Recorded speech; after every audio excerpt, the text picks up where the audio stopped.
자, 오랜만에 한동훈 장관 소식입니다. 이번에는 문재인 전 대통령에게 점잖은 경고를 날렸는데 듣는 문재인 소름이 쫙 돋았겠는데요. 오늘 소식 짧고 굵게 전해드리도록 하겠습니다. 자, 한동훈 장관 요즘 출마설이 불거진 가운데 단호하게 입장 발표를 했죠. 절대 관심이 없으며 법무부 장관으로서 역할에 최선을 다할 것 아주 단호하게 말씀을 드린다.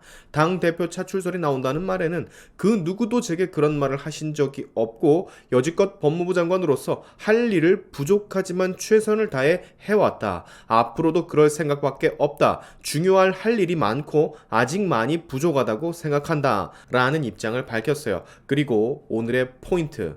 서해 공무원 피격 사건 관련 문재인 전 대통령의 소환 가능성을 묻자 이렇게 대답을 해버립니다. 야, DJ를 갑자기 소환을 하네요.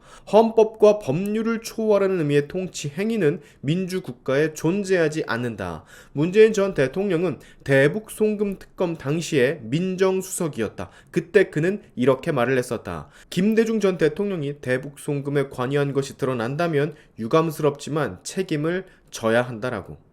자, 여러분 기억나시죠? DJ 정권 시절 북한에 떼돈을 송금한 대북 송금 사건 기억이 새록새록 하실 겁니다.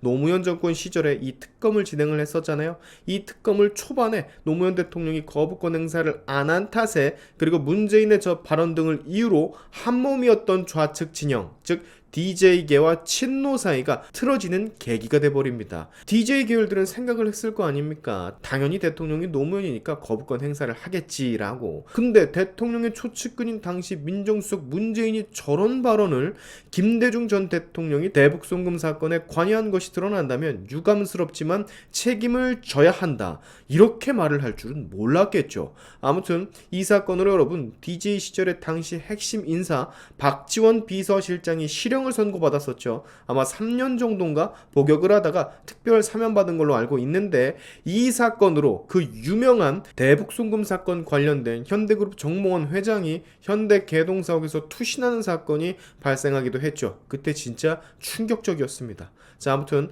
본론으로 돌아와서 한동훈 장관이 DJ 대북 송금 사건까지 언급을 하면서 왜 문재인을 저격을 했냐? 네, 너도 예외가 아니라는 소리를 한 겁니다.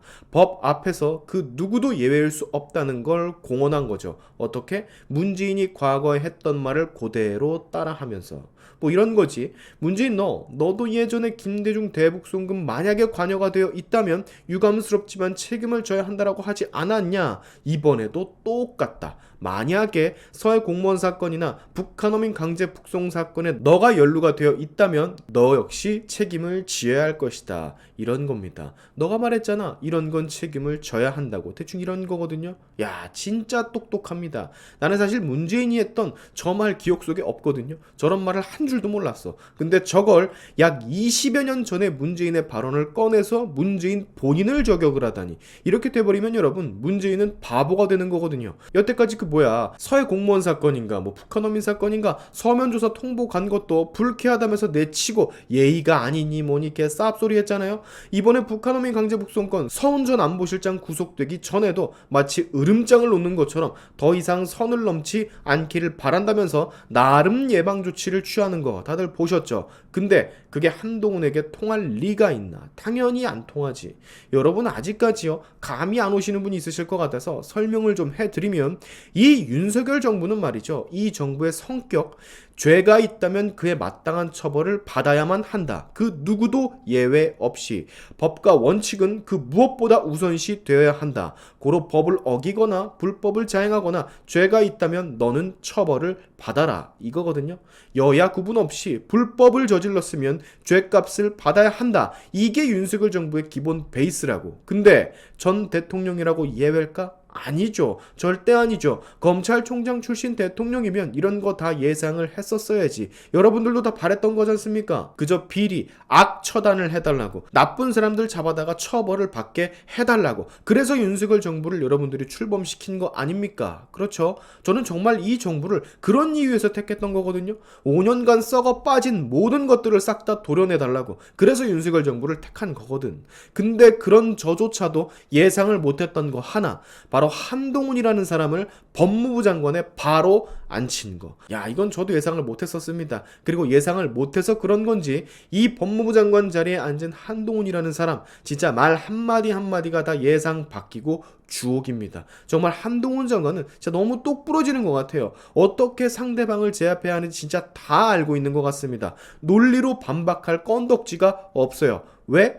과거에 본인들이 했던 발언을 그대로 가져와서 반격을 하니까 당연히 반박을 못하지. 반박을 하면 과거에 내가 병신이 되는 건데 그걸 어떻게 반박을 합니까? 문재인도 골치가 아플 거예요. 아, 내가 그런 말을 했었었나? 기억도 가물가물한데 저놈 저거 진짜 아우 빡쳐 이러고 있을 거라고. 한동훈을 볼 때마다 여러분 문재인의 법무부 장관들 추미애랑 박범계는 대체 뭐를 했나 싶어요. 이렇게 일을 많이 하는 한동훈 장관인데 도대체 추미애랑 박범계는 법무부 장관 시절에 뭐를 했을까? 일 안 하고 쳐놀았을까? 자, 이런 모습의 한동훈이니 당대표니 국회의원 출마니 이런 말이 나오는 것도 당연하다고 생각이 돼요. 국민들 일부의 바람이거든. 자연스러운 현상입니다. 그러나 이제 겨우 윤석열 정부가 출범한 지 반년이 조금 넘은 시점, 아직은 시기상조죠. 문재인 정권 시절에 5년 동안 수많은 비리 의혹들, 서해 공무원 사건이라든지 북한어민 강제 북송이라든지 탈원전이라든지 태양광이라든지 이런 어마어마한 비리들 다 밝혀내는 작업을 해야죠. 할 일이 너무도 많습니다. 한동훈 장관. 그 일을 다 마치고 윤석열 정부 초반에 기틀을 마련을 하고 그 다음 스텝을 밟아도 전혀 늦어질 것이 없어요. 제 개인적인 생각을 잠깐 말씀을 드리면 한동훈 장관 언젠가는 정치 쪽에 제대로 입문을 할 것으로 보여지기는 합니다. 만약에 하지 않을 거라면 장관이란 자리에 앉지도 않았겠죠. 아마 검찰총장 정도로 마무리가 됐었겠지. 장관 자리에 이미 앉았다는 것은 정치를 시작을 했다라는 의미, 먼 발치의 미래, 즉 본격적인 정치판에 뛰어들 수 있다라는 가능성을 내비치는 거라고도 생각을 하거든요. 그게 언제가 될지는 모르겠지만 그 스텝을 안 밟을 거면 장관 자리에 안 앉고 검찰의 수장 자리에 앉았거나 했겠지. 이건 뭐 제 지극히 개인적인 생각입니다. 아무튼 여러분 중요한 건 문재인은 지금 도망갈 곳이 없다라는 거, 본인이 뱉은 말로 퇴로가 막혔다는 거. 당장의 문재인을 어떻게 하지는 않겠지만 이재명을 일단 처리를 하고 다음 타겟으로 삼겠지만 윤석열 정부 한동훈은 문재인 전 대통령에게 경고를 한번 날린 겁니다.